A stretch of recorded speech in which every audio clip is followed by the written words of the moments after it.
E vamos falar agora sobre São Paulo crescer no ranking como o melhor ambiente de negócios do país. Segundo pesquisa do Doing Business subnacional do Brasil, realizado pelo Banco Mundial, o BIRD, sobre esse assunto, nós vamos conversar agora com o advogado Gabriel Quintanilha. Ele é especialista em direito econômico e tributário. Gabriel, seja muito bem-vindo ao Jornal da Rede Alesp. Agradeço aí a sua participação conosco aí no nosso jornal. Vamos começar abordando esse assunto aí, que é muito importante nessa análise econômica, principalmente aqui para o estado de São Paulo. Seja bem-vindo, Gabriel. É um prazer enorme estar aqui contigo hoje. É uma honra muito grande para mim poder tratar desse assunto, que, sem sombra de dúvidas, é muito relevante para o crescimento não só do estado de São Paulo, mas para todo o país, principalmente se considerarmos que a economia brasileira tem como principal motor a economia do estado de São Paulo. Agora, Gabriel, São Paulo lidera o ranking, né, da unidade federativa com o melhor ambiente de negócios do país, de acordo com dados da primeira edição aí do Doing Business, né, realizado pelo BIRD, que foi divulgado na última terça-feira, na semana passada. Eu quero saber a sua análise em relação a isso. O estado de São Paulo, ele avançou muito nos últimos anos com relação à desburocratização dos sistemas, principalmente para a abertura de empresas, fechamento de empresas e recolhimento de tributos.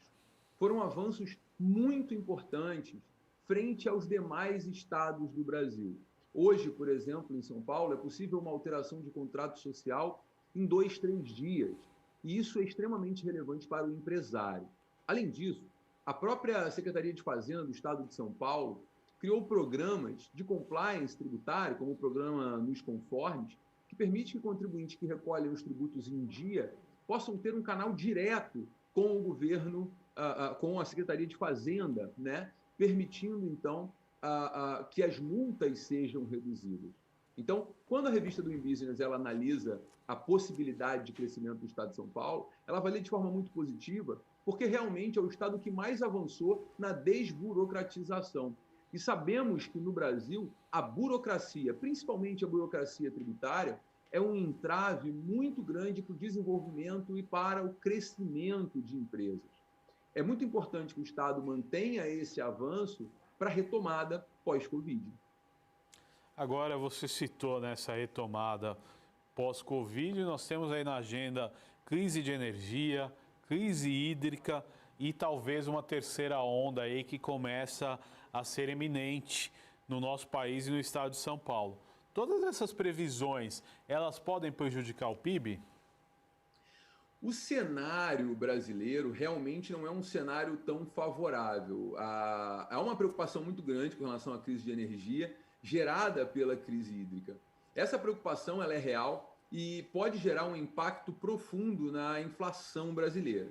Tanto é assim que o Banco Central aumentou a taxa de juros na última semana, como uma das medidas para tentar conter a inflação, que nesse momento ela se demonstra quase que inevitável.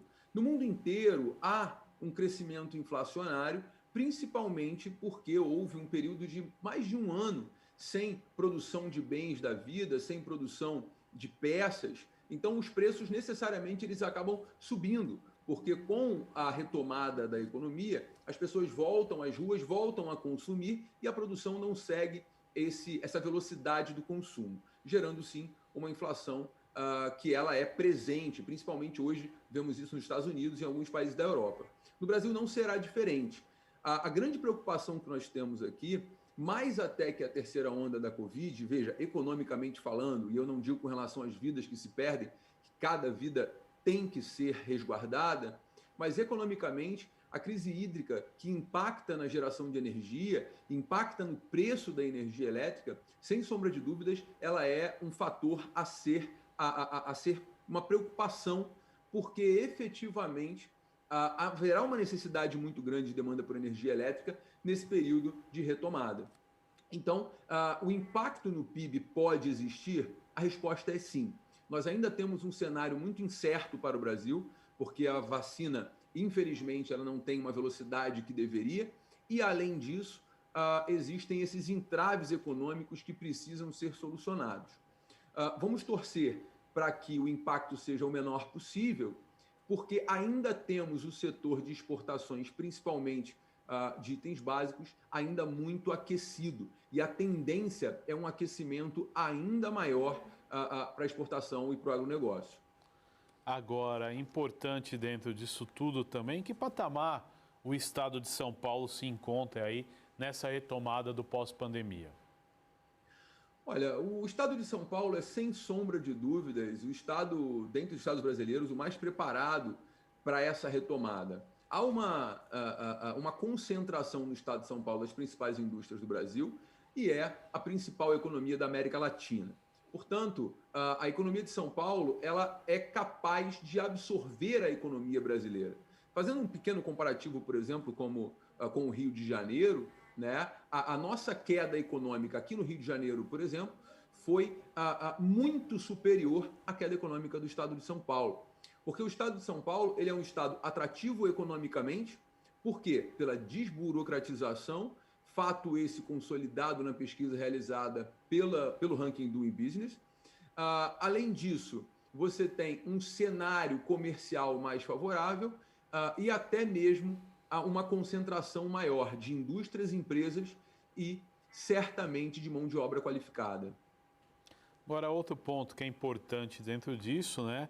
O Mercosul não tem fluído como se imaginava, nos últimos anos vem perdendo, né, espaço de negócios e São Paulo tem feito, como São Paulo, né, tem compensado isso? São Paulo tem feito bons negócios com a América do Sul, com o bloco do Mercosul? Olha, o Mercosul é um bloco econômico que faz 30 anos esse mês, né? 30 anos agora no mês de junho completa o Mercosul. E realmente o Mercosul tem sido pouco explorado, não só pelo estado de São Paulo, mas também pelo Brasil como um todo. Em negociação, o Mercosul perde, por exemplo, com as negociações com a China. É claro que o Mercosul precisa ser mais explorado e esse momento de pandemia, em que os nossos vizinhos eles passam por dificuldades ainda mais profundas que as nossas, é um momento em que seria muito interessante que esse relacionamento ele passe a ser mais intrínseco. Porque o estado de São Paulo, que é um estado poderoso, produtor, é um estado realmente economicamente rico, pode se aproveitar desse momento para estimular não só as relações econômicas, mas também as exportações. Agora, é muito relevante também que haja uma interlocução do governo federal que, em vez de criticar o Mercosul, deve buscar os países do bloco para que possamos fazer negociações melhores dentro do bloco. Afinal de contas, é um bloco consumidor. É importante lembrar que o Brasil, sem sombra de dúvidas, é o país mais poderoso do Mercosul. Se nós fizermos a nossa parte, nós temos um continente consumidor para os bens de consumo brasileiros. E, claro, se o Brasil se aproxima do Mercosul, o estado de São Paulo ele vai ganhar com esse relacionamento. Agora o Brasil, né, hoje é o segundo colocado no número de mortes para a Covid-19, contando que os Estados Unidos já têm a pandemia sob certo controle, pode sim ser o líder de mortes para a Covid-19. O que atrapalha isso em termos de investimentos econômicos vindo do exterior? Também o que atrapalha a retomada do crescimento econômico na questão aí da credibilidade? A pior crise econômica que pode existir é a crise de confiança. A crise de confiança, ela gera muita insegurança do investidor que não sabe se vai ter um cenário favorável para que efetive o seu investimento. Enquanto nós não estabilizarmos a curva de contágios e a curva de mortes no Brasil, nós vamos ter sim muitas dificuldades para a atratividade de investimentos. Agora, é importante também lembrar que não são 500 mil mortes, são 500 mil pessoas, são 500 mil seres humanos e 500 mil trabalhadores. Pessoas muitas vezes altamente qualificadas que nós perdemos para essa doença cruel que, enfim, dominou o Brasil. A gente não pode pensar nesse número como um número somente de mortes, mas são pessoas que estavam muitas vezes no mercado de trabalho, produzindo, sustentando famílias e que hoje não estão mais.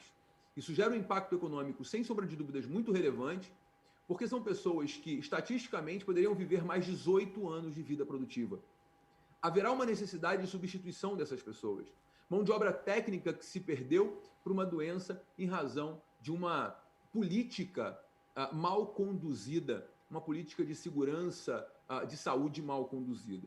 Então, é necessário pensar que essas pessoas precisarão ser substituídas no mercado de trabalho, e nós temos um cenário de educação muito frágil no Brasil, onde temos crianças e adolescentes fora da escola, exatamente pela falta de infraestrutura básica de educação que é entregue no país. Ou seja, nós teremos um cenário ainda muito perigoso com relação à economia e à atratividade de empresas para o país.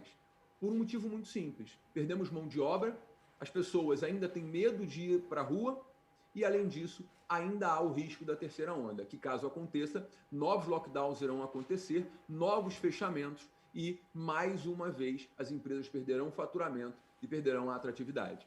É fundamental que a vacinação avance o mais rápido possível para que a gente possa retomar o crescimento econômico do Estado de São Paulo e do Brasil como um todo. Agora, Gabriel, é interessante, né, que as pessoas às vezes não ligam economia, saúde, educação, e o importante da gente ressaltar nesse momento é que as políticas públicas de saúde e de educação influem muito na política econômica de um país e o desenvolvimento econômico, né?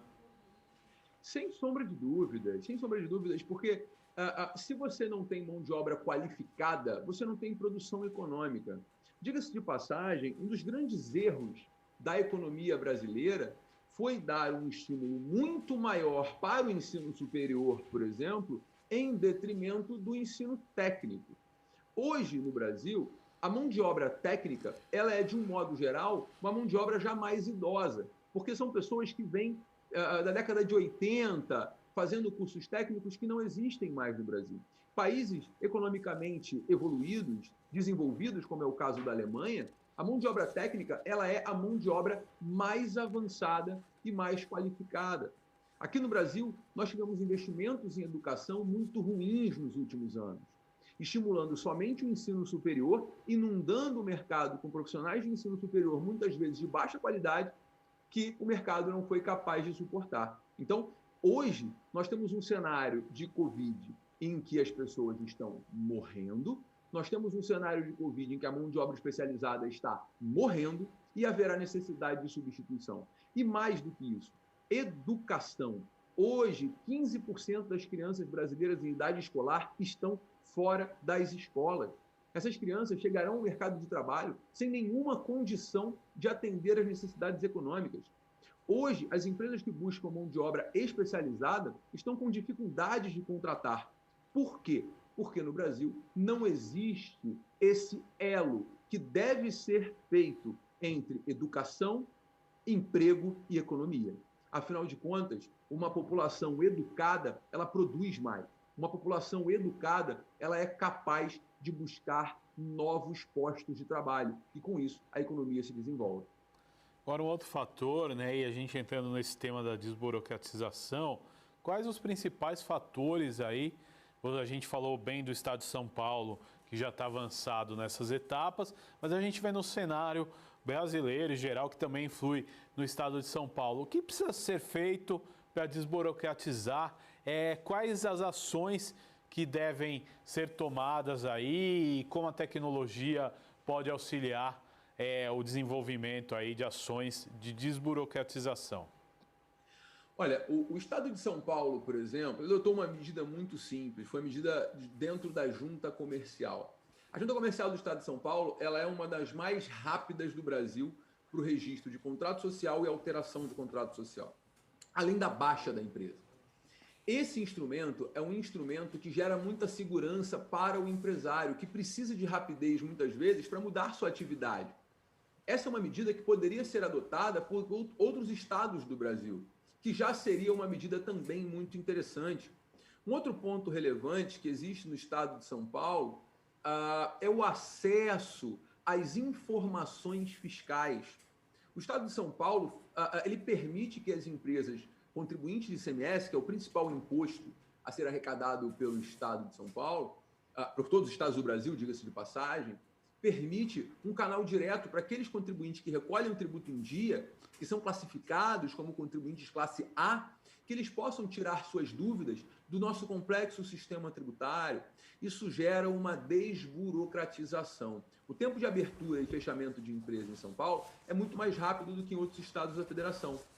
Então, esse cenário que simplifica a função do empreendedor é um cenário que gera atratividade e é um exemplo para os demais estados do Brasil, que, de um modo geral, já não tem o desenvolvimento econômico do estado de São Paulo, porque as principais empresas brasileiras, elas se situam no estado de São Paulo. Isso faz com que as empresas periféricas, elas tenham uma atratividade de se locomover, de se transferir para o estado de São Paulo. Agora, a partir do momento em que os demais estados brasileiros criam cenários em que o empreendedorismo passa a ser mais eficaz e mais simplificado, certamente os demais estados também poderão se desenvolver.